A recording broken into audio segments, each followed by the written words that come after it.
Did it, graduated, 4 years at Ithaca College, and a biochemistry degree later, and we're graduated. So let me lay on a little science for you. Take off my cap and I'll put on my spectacles, and I'll tell you all about ketosis. Now, you hear in the media all the time, I want to gain muscle, I want to lose fat, I want to get in shape, the 90-day thing. I'm hitting the table and it's shaking the camera. The 90-day abs, the 60-day challenge, I'm going to do a diet for 30 days. They all work. There is no secret. There is no best way. There is what's best for you. Whatever you need to do to stick with your set goal. Be it cardio once a week because you just want to walk more than you used to. Or be it getting on the stage at 4% body fat for the first time ever. You just need to weigh out the costs and the benefits to your desired goal and find what you want to do to achieve that. Now, what is ketosis? I personally believe that I've been in a state of ketosis for over 2 years now. In a sense, I have been cycling my complex carbohydrates and putting them on 2 precise days every week. Now, the purpose of doing this is so that my body is in a ketogenic state, meaning it is burning fat primarily as its energy source. Because fat, being more energy dense, has more energy available to be burnt. And being that you want to lose body fat in order to be more aesthetically pleasing, to be healthier, to live longer, it is my opinion that being in a state of ketosis is one of, if not the best ways to optimize your results in the gym, in your exercise, in your cardio, and in life overall. And the way I've been doing this is, I don't like to put labels on anything or even the diet because I'm doing this meta cycling paleo vegetarian diet mix. That's really what it is. But there are fundamentals. The first fundamental is nutrition awareness. I'm aware of what I'm putting into my body on these certain days. I'm aware of what is a protein, such as meat, fish, eggs, chicken, beef, tuna.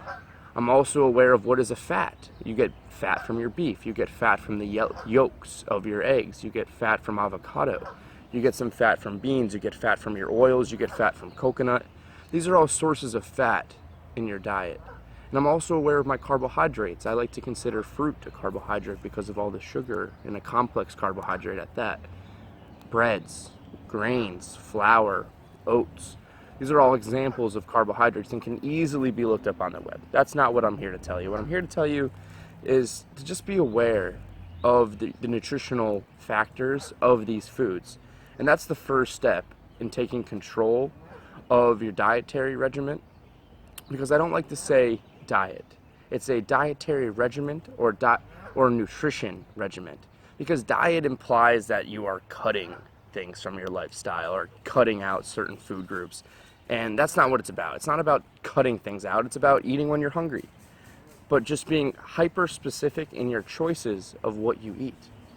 So for example, rather than waking up and having a bowl of Lucky Charms for breakfast, which is a high sugar cereal with 2% or whole milk, which in my opinion has very little nutritional value besides it's absolutely delicious. Don't get me wrong.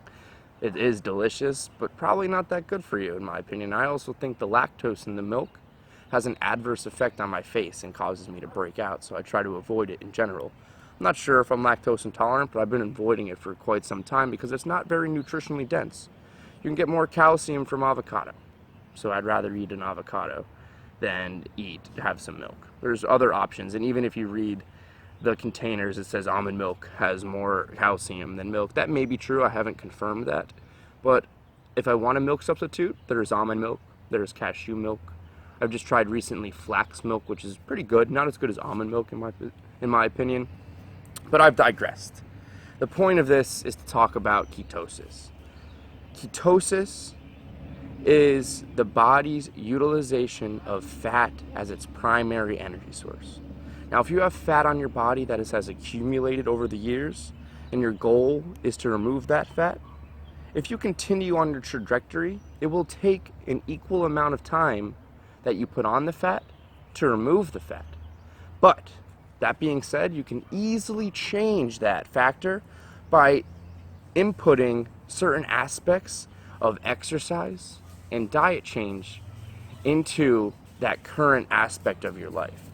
Thus, let's say you don't exercise at all on a 7-day weekly basis. If you exercise 3 times a week, that is factoring something in that will change the amount of calories you burn per week. That'll change the amount of energy your body requires per week.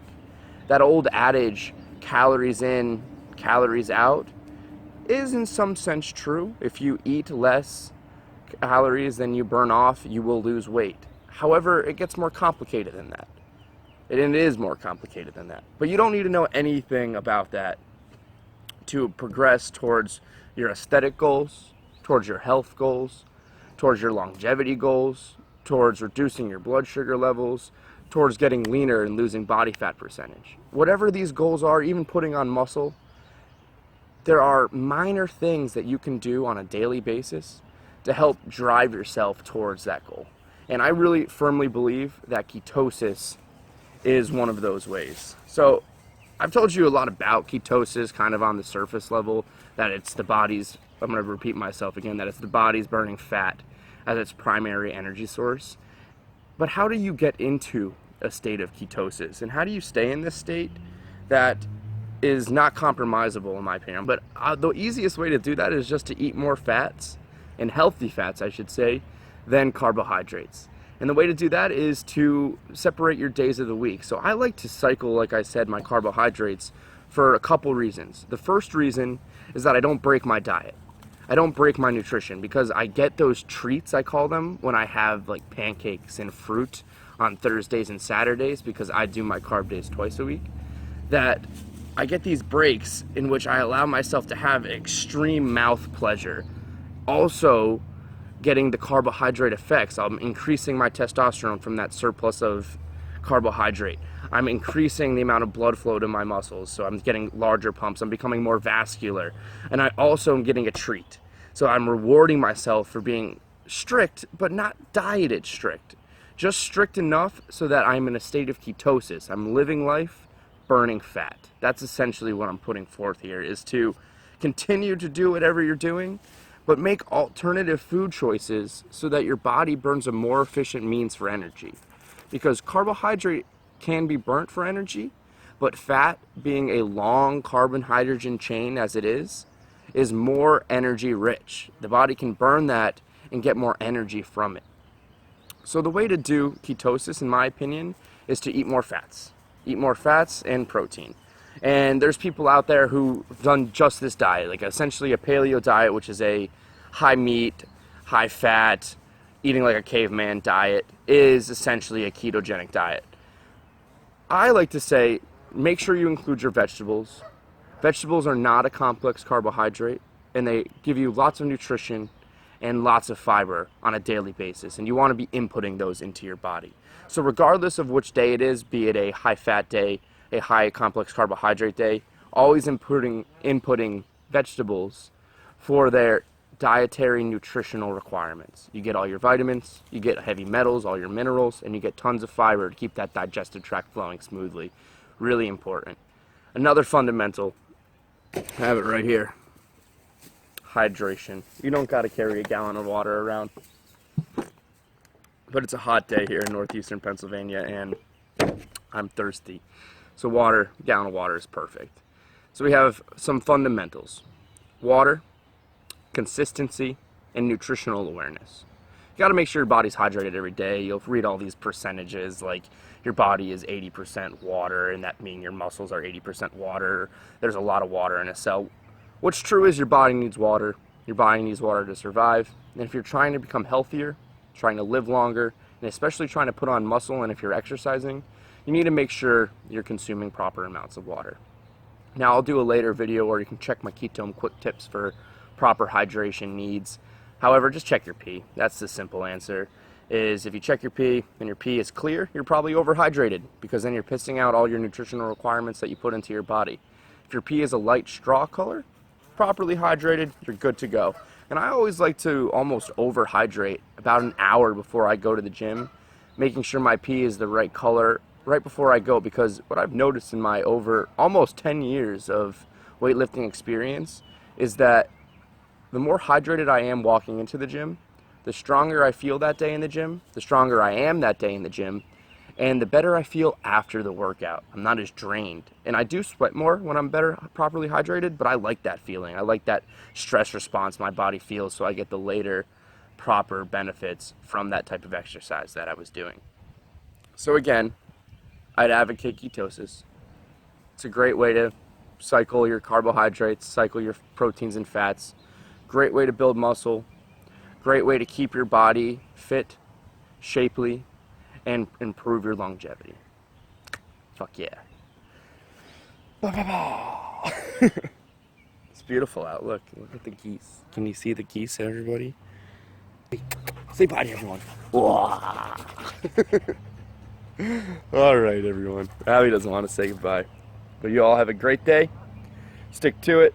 Remember the fundamentals. Keep your goals in front of you and reach them. Achieve them and be great. Love you all. Cardio? You want to go do cardio? Okay, let's go.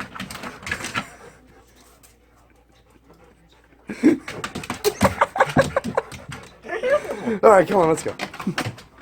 As always, don't forget to subscribe and leave your comments below. Eat your peppers because they're good for you and delicious.